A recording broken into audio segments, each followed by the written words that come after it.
Hola, bienvenidos a todos. Esto es Más que un diván. Soy la psicóloga Ekaterine Medina y el día de hoy tenemos un tema bien interesante acompañado de la maestra en terapia psicoanalítica Carmen Rivera, que es violencia psicológica y personalidades narcisistas.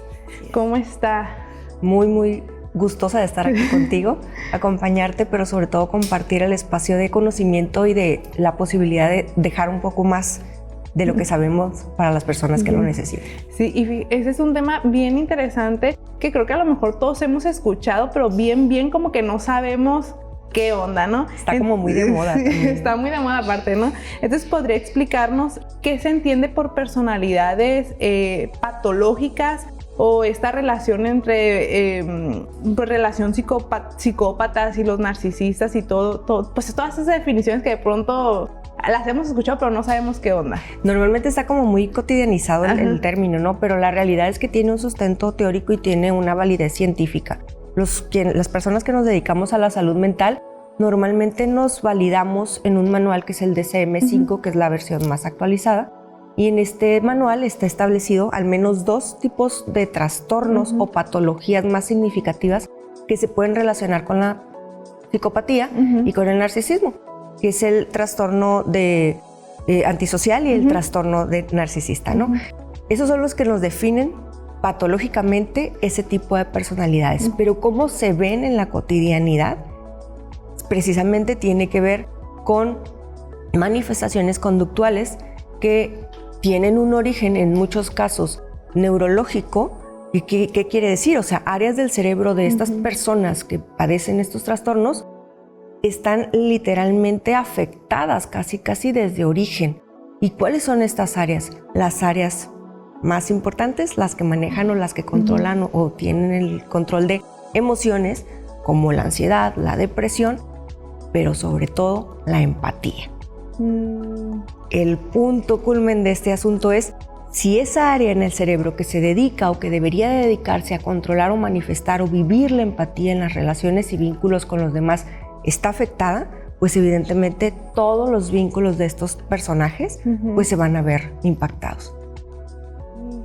O sea, la empatía, lo que nos ayuda prácticamente a relacionarnos mejor con los demás, es el área más afectada de todas. Exactamente. Entonces, ¿cuáles serían como las características psicológicas o comportamientos más comunes que podemos ver una persona narcisista, psicópata, en el contexto ya de la relación de pareja? Cuando se da en cualquier vínculo, porque eso también tenemos que aclararlo, ¿no? A lo mejor decimos, bueno, es que en relación de pareja se nota más, pero la realidad es que, y hablando en términos de estudios científicos, ¿no? Por ejemplo, la Universidad de Fort Dale nos dice que precisamente entre el 1 y el 3% de la población total del planeta padecen estos trastornos. Entonces eso ya nos implica como que casi estamos diciendo que al menos 7 personas a lo largo de nuestra vida nos vamos a topar que padecen esta enfermedad.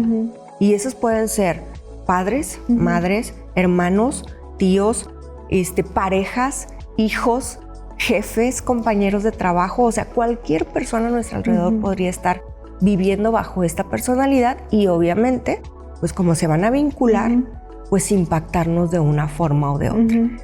¿Cuáles son esas características? Son muchas, la verdad, ¿no? Pero yo creo que las más características trataré de enumerarlas y explicarlas lo mejor que se pueda. Y la más importante ya te la dije, la falta absoluta de empatía. Pero cuando digo falta absoluta hay que tener mucho cuidado, porque algunos de estos personajes manejan algo que se llama la empatía cognitiva. O sea, sí son capaces de ver lo que producen sus acciones en el otro, pero aún así deciden hacerlo e incluso lo pueden disfrutar.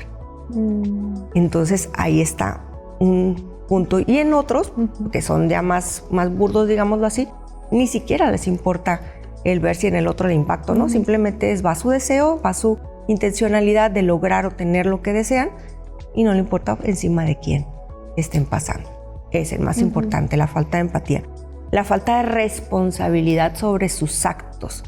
Ellos jamás se van a hacer cargo de lo que hacen. Es siempre aventar la bolita hacia otro espacio que no sea hacerse cargo de ellos. Por eso, obviamente, pues nos manifiesta una inmadurez emocional muy alta porque mientras tú lo sabes, no nos hagamos responsables de nuestras acciones, pues no tenemos posibilidad de crecimiento o desarrollo. Pues.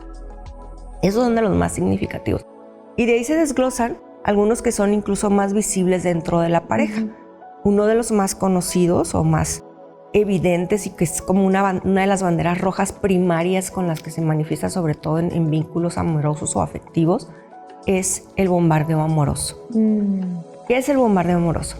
Esa primera etapa en la que el sujeto o sujeta, porque puede ser mujer también, por supuesto, en ese primer momento de la relación, los primeros días, las primeras semanas, te baja el sol, la luna y las estrellas, te quiere entregar la vida entera, se quiere ir a vivir contigo, se quiere casar en 15 días, cosas así que te parecen incluso en la lógica fuera de lugar.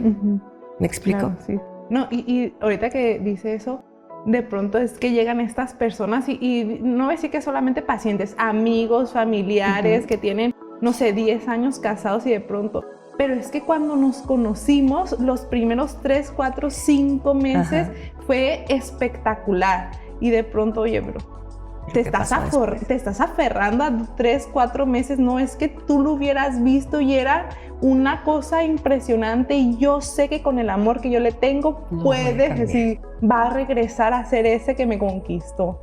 Y de pronto es esto, ¿no? Como el seguir esperando que regrese este bombardeo de amor. ¿Por qué? Y hay que aclarar muy bien por qué. Porque quien se relaciona con estas personalidades vive esperando ese retorno a la primera etapa. Porque esa primera etapa genera en la víctima un desequilibrio hormonal. ¿En qué sentido? Cuando nosotros recibimos cosas bonitas, cosas agradables, nuestro cerebro empieza a producir todas las llamadas hormonas de la felicidad, claro. Dopamina, serotonina y todas estas, ¿no? Entonces, ¿qué pasa? Un cerebro se acostumbra a lo bueno y claro que va a querer eso para toda la vida. Y cuando se lo cortas de tajo es como que, ¿qué pasó aquí? Yo quiero más de eso. Ahí es donde se está estableciendo la adicción. Y eso es muy crítico, porque esa adicción tiene un nombre en esta forma de relacionarnos con estas personalidades. Se llama vínculo traumático. Y es precisamente el vínculo traumático lo que no nos permite en un momento dado poder salir de esas relaciones. Y eso es bien importante porque normalmente se juzga socialmente mucho a las víctimas de, es que porque no te saliste, que no veías que te trataba mal. Pues oye, es que es imposible, mi cerebro estaba reprogramado de una manera adictiva para no poderme soltar de ahí. Ese es el vínculo traumático. Y va generando en consecuencia, conforme se va desarrollando, pues la pérdida de la autoestima, la disminución de la autoestima, ya con todo la agresión o la violencia más gráfica. Porque ¿qué pasa? En ese primer momento del bombardeo amoroso todo es perfecto y todo es maravilloso, pero viene un siguiente momento, que es como le llamamos en el ciclo de la violencia, ¿no? Después del bombardeo amoroso siempre va a estar una etapa de corte o de goteo, yo le llamo, ¿no? En el que te van quitando, te descartan, un día te quiere, otro día no te quiere, 3 días bien y una semana mal. Entonces esa etapa de ir y venir va haciendo como que se refuerce ese vínculo traumático, pero también va menoscabando la autoestima y haciendo que, evidentemente, se establezca otra situación que es la indefensión aprendida. Me siento incapaz ya de poder salir de aquí porque ya veo que no tengo herramientas para poderlo hacer. Qué interesante este tema, porque ahorita que lo explica de esta forma es como que vienen a la cabeza imágenes de mujeres que incluso conocemos, que hemos visto, que son amigas, que son familiares, que son conocidas, claro. Y que decimos, wow, ahora lo puedo entender. ¿Qué le pasa? Sí, ¿qué pasó? Justamente ahorita que decía que la sociedad de pronto empieza a juzgar y de pronto viene como incluso esta frase de, pues es que estaba ahí porque quería. No, a lo mejor no quería, pero algo estaba pasando también con ella en su cerebro que no le permitía poder ver más allá. Bueno, pues es un tema bien interesante. Vamos a hacer una pausa y ahorita regresamos con este tema de la violencia psicológica y las personalidades narcisistas.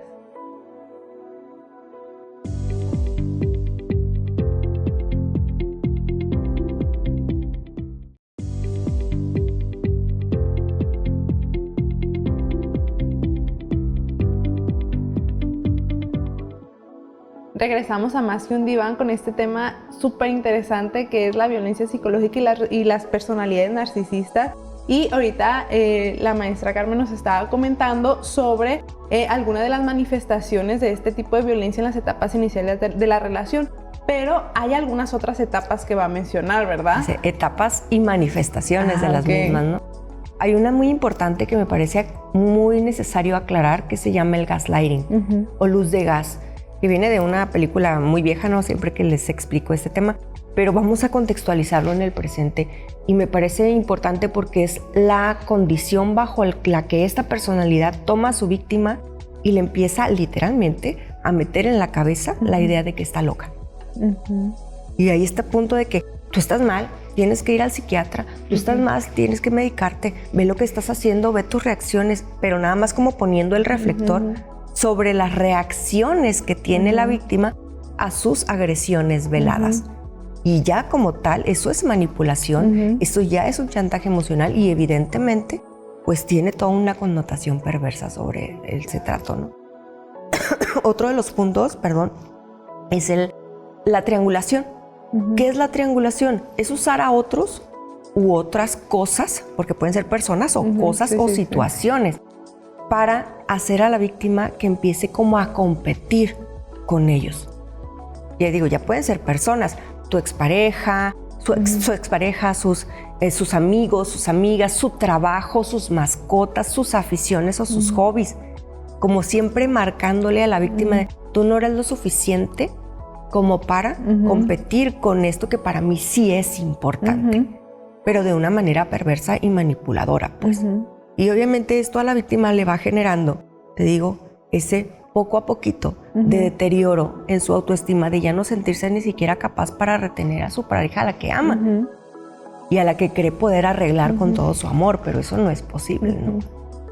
Y el otro de ellos es la ley del hielo, que esa es muy común y muchos de nosotros incluso hasta crecimos con eso, porque es, me caes mal o me hiciste algo y te dejo de hablar, pero en la relación con este tipo de personalidades patológicas, esto es una cotidianidad. Oye, me hiciste mal el desayuno, te dejo de hablar una semana. Cosas así, como demasiado discordantes, ¿no? Sí, en el sentido. Pasó algo y me voy 3 días de la casa y ya que estés bien y que te arregles, regreso. Exacto. Y siempre regresan como con esa línea de que aquí no ha pasado nada. Y eso obviamente hace que la víctima se saque todavía más de balance porque, bueno, pues entonces, ¿qué fue lo que pasó? Si fue tan grave como para que se haya ido, ¿por qué regresa como si nada, no? Esos son elementos muy significativos y como manifestaciones o puntos o banderas rojas que nosotros les llamamos, ¿no? Y otra de las más significativas, el aislamiento. Poco a poco van haciendo mella sobre la forma como te relacionas y te relacionas con ese entorno. Familia, amigos, tu entorno laboral, incluso van ejerciendo un control económico al grado o al nivel que te hacen incluso hasta dejar trabajos para que dependas absolutamente de estas personas. Entonces ahí es donde se manifiesta más marcadamente o ya de manera más explícita esta violencia en todas sus manifestaciones. Ay, que de pronto escuchar tanta información es como que, wow. Bueno, uno que lo escucha en terapia, que ha tenido clases, que ha tomado cursos y ya está familiarizada con términos, ya está familiarizada con situaciones, pero una persona como las que nos están escuchando que a lo mejor no lo habían escuchado con esto es y así es y así se ve y así se vive. Qué impresión el poder como ponerle un sentido, un significado a todas esas cosas que, entonces lo que yo estaba pasando no es algo extraño, no solamente me pasa a mí. O esto que estoy viviendo no es, entonces yo no estoy mal, no estoy tan loca como pensé que podía estar, ¿no? Y esto creo que es algo muy padre que las personas puedan, mujeres, hombres puedan ver que estas situaciones no son algo que no suceden, al contrario suceden, y ya lo dijo 7 veces, quizás nos vamos a encontrar mínimamente nos vamos a encontrar una persona así. ¿Cuáles pudieran ser entonces las consecuencias emocionales o psicológicas a largo plazo de una persona que sufre este tipo de violencia en este tipo de relaciones? yo creo que sí es bien importante aclararlas porque a veces no mencionamos, decimos, pero ¿cuál puede ser el impacto de una violencia psicológica? Incluso legalmente o en términos judiciales se le desvaloriza muchísimo, ¿no? Porque no se ve, no hay un golpe. He tenido víctimas en consulta que literalmente me han dicho, hubiera preferido que me reventara la boca, hubiera preferido perder dientes, hubiera preferido que me rompiera un hueso, porque el daño y el dolor que siento aquí en el alma, ese no lo puedo borrar. Y eso es bien fuerte, porque dices, oye, si es cierto, un hueso se puede volver a pegar, puede volver a funcionar, a ser funcional, pero ¿cómo arreglas tu alma? Entonces, ese impacto que queda de la violencia psicológica es súper, súper determinante. Y en términos psicológicos, porque vamos a dividirlo en dos, como en lo psicológico y lo fisiológico, pero también lo legal. En lo físico hay cuestiones muy determinadas, ¿no? En lo físico, por ejemplo, se ven insomnio, aumento o pérdida de peso, se ven pérdida de cabello, se ven manifestaciones dermatológicas muy claras, a veces ronchas, manchas, acné, cosas, la dermatitis nerviosa que normalmente conocemos, ¿no? Es que están muy presentes, pues. Y uno no le encuentra explicación y van las víctimas con el dermatólogo y pues no le encuentran, ¿no? Es que está usted muy nervioso o muy estresado. Está estresada. Exacto, ¿no? Pero pues no es como tan sencillo, te voy a poner una cremita y se quita, ¿no? Y están otro tipo de padecimientos físicos que a la larga de la vivencia de este evento traumático o historia de vida traumática va quedando más claro o más acendrado, y son las enfermedades autoinmunes. En estudios recientes, algunas enfermedades autoinmunes se le ha visto su predeterminación histórica o generación a partir o a raíz de vivencias de violencias psicológicas. Enfermedades autoinmunes como la lupus, artritis reumatoide, síndrome de Sjögren, cuestiones así, pueden tener un origen en una vivencia traumática de la naturaleza de la violencia psicológica. O sea que toda esta información que estamos recibiendo ahorita empieza a hacer sentido. Yo no sabía ahorita, pero en un corte ya me explicó que el síndrome de Sjögren es esta quizá incapacidad de producir saliva o lágrimas. Y es impresionante porque de pronto uno no se lo imagina. Exacto. Entonces, ay, pues hace mucho que no lloro, no sé qué esté pasando y tengo tantas ganas de llorar y no salen las lágrimas.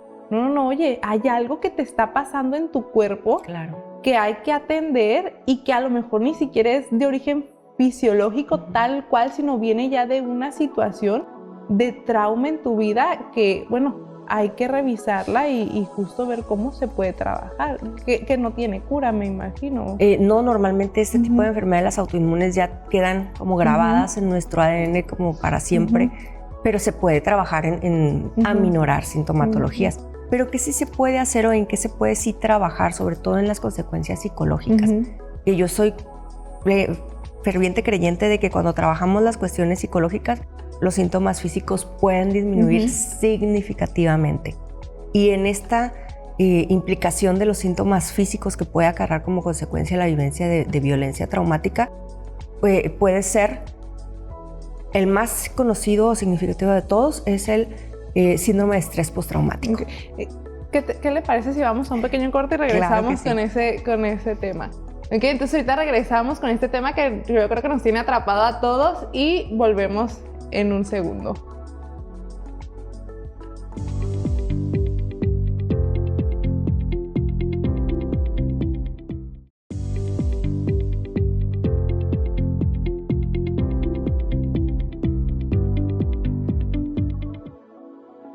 Continuamos en Más que un Diván con este tema súper interesante que me tiene todavía aquí con la boca abierta de tanta cosa que estamos escuchando. Y bueno, nos quedamos en esta parte de las consecuencias psicológicas a largo plazo que una persona que tiene un vínculo, que ha vivido con una persona narcisista puede experimentar, y nos quedamos en la parte del estrés postraumático. El estrés postraumático es una de las manifestaciones más claras, evidentes, sobre todo a largo plazo. ¿Qué quiere decir? O sea, después de una vivencia de esta naturaleza, se va estructurando algo que le llamamos el síndrome de estrés postraumático. Está equiparado a esta situación que viven incluso prisioneros de guerra, reporteros o los mismos soldados de guerra. O sea, traen como consecuencia de la vivencia de ese evento traumático algo tan fuerte como esto, pero las víctimas de violencia o abuso emocional y psicológico también lo pueden manifestar. ¿Por qué? Porque se va perdiendo o se va disminuyendo considerablemente autoestima, se va viviendo esta cuestión de la que te hablaba del vínculo traumático, la indefensión aprendida, y se empiezan a manifestar algunas otras condiciones psicológicas, como ansiedad y depresión, que son las más marcadas y que pueden generar como consecuencia ideación suicida o intencionalidad suicida o lograrlo incluso, que ese es lo que llamamos nosotros los expertos como el grado máximo de la vivencia de esa violencia, pues lograr que su víctima acabe con su propia vida. Entonces, cuando hay todos estos pensamientos y esta necesidad de buscar alguna explicación a lo que estoy viviendo, porque normalmente la víctima lo vive como de no sé qué me pasa, pero algo no está bien y ya no tengo fuerza ni siquiera para buscar respuestas. Son como los focos ya indicadores de que la violencia está haciendo mella y el síndrome de estrés postraumático se está acendrando en la psique del sujeto. Qué impresionante que una persona víctima de este tipo de violencia es como si fuera la guerra. Así. O sea, va a la guerra al vincularse con una persona pues con este tipo de personalidad, ¿no? ¿Hay alguna recomendación o alguna forma que se pueda prevenir a lo mejor al vincularse con este tipo de personas? ¿Hay algo que se pueda hacer? ¿Hay algo que a lo mejor pudiéramos decir, estos son mis foquitos rojos y tengo que estar aquí alerta?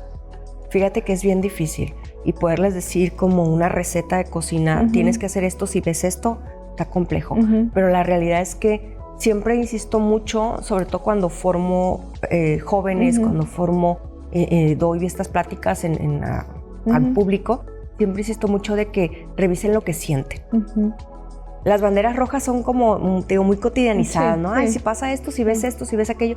Pero la realidad es que mejor siente. Si tú no te sientes cómodo, si algo de lo que estás viviendo te hace ruido en tu cabecita como de que no está bien y que incluso nada más lo dudes, vale más empezar a buscar siempre lo digo, una tercera opinión fuera de la pareja. Y lo más recomendable siempre es un experto, un terapeuta, pero un terapeuta que esté formado en estos temas. Siempre será la opción, porque la posibilidad de la revictimización, si terapeutas o coaches o quien sea que te quiera ayudar no sabe, te puede revictimizar más al hacerte a ti responsable de lo que estás viviendo. Y como aparte estás invadido de cortisol, porque ya cuando se elimina la cantidad de dopamina y serotonina, pues obviamente el cuerpo empieza a producir ahora el cortisol. ¿A razón de qué? De que como estás siempre en un constante miedo de que algo malo vaya a pasar. Sí, hipervigilante, alerta. Exactamente. Entonces el cuerpo se invade con cortisol y acuérdense que el cortisol está hecho ahí con una razón en nuestro cuerpo y es defendernos de los peligros. Pero cuando se emite en exceso, se convierte en un veneno. Entonces por eso las consecuencias físicas, ¿no? Y si no estamos atentos de esas condiciones, pues pueden llevarnos a un deterioro mayor. ¿Se puede tratar? Sí. ¿Se puede lograr la recuperación absoluta? No del todo, pero una vivencia bastante funcional, sí. Sí se puede lograr. Pero estar atento a nuestros sentires creo que es lo más importante. Y si el entorno, o sea, nuestros amigos o nosotros como amigos llegamos a detectar esas condiciones, siempre lo mejor es un acompañamiento seguro, una escucha atenta y siempre decirles, aquí tienes a una mano que te puede acompañar cuando tú decidas y tengas la fuerza de salir de ahí y cumplirlo realmente, ¿no? Ahorita, qué interesante, la gente no lo escuchó porque lo hablamos en el corte, pero la importancia de tener una red de apoyo, un ambiente, el contexto que brinde este soporte y esta seguridad, a lo mejor justo solamente ser este tercero que me va a escuchar y igual me puede regresar algo que yo no estoy viendo, que me están viendo de fuera, es algo muy importante y algo también muy, muy interesante, en donde no solamente me voy a centrar con esta pareja, con esta persona con la que estoy teniendo ya este vínculo violento, Claro. y me voy a acercar con un otro, o voy a tener ahí un otro que igual me conoce o no me conoce y me va a decir, ¿sabes qué? Algo ahí no anda bien, y eso también me puede ayudar. Ahorita que hablaba de que no hay receta, creo que lo que mencionó es algo muy importante, ¿no? Escucharte, voltearte a ver qué estoy sintiendo, qué está pasando conmigo, qué está pasando en mi cuerpo, me estoy sintiendo incómodo, me estoy sintiendo desesperado, esto no va conmigo, justamente porque la persona llega en estos momentos ya de mucha confusión y seré que yo estoy bien, seré que el otro está bien, y al final uno de los remedios más importantes sea escúchate y siéntete. Qué impresión, y es algo que creo que las personas tienen que saberlo y aprender también a hacerlo y voltearse a ver y decir, no, esto no está bien para mí. No está bien para mí, esto no soy yo, esto no queda conmigo, porque pues pasa, ¿no?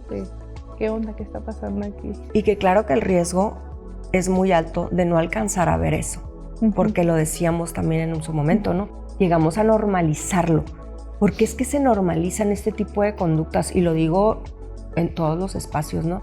Vivimos en una sociedad que de alguna forma todavía se rige por términos como muy machistas o muy misóginos en algún sentido, y es como que está bien este tipo de acciones porque te las hace tu padre o te las hace tu pareja, porque tú te tienes que ajustar a esas normas. Y entonces, conforme vas creciendo, vas normalizando estas formas de vida o de convivencia o de vínculo. Entonces, cuando llegas a otros vínculos, pues es como que es lo que he vivido. Y así tiene me que voy ser. por la misma línea, ¿no? Y ese es el riesgo más grande. Entonces, hay que deconstruir toda una idea de la forma en la que debemos de vincularnos como seres humanos, desde un vínculo amoroso, desde un vínculo de respeto, definitivamente. Muchas gracias por acompañarnos el día de hoy. Creo que este tema ha sido espectacular, sobre todo escucharla y escuchar todo lo que usted sabe y lo que nos compartió el día de hoy. Le agradecemos mucho por habernos acompañado el día de hoy, y pues muchas gracias. Gracias a ti. Para mí es un placer y un honor, y lo tengo que decir, ver cómo alguien a quien puse mi granito de arena a formar está ahora aquí y nos estamos acompañando como colegas. A mí me hace muy feliz y sentirme muy orgullosa. Muchas gracias. Muchas gracias. Gracias a todos. Nos vemos en el próximo capítulo.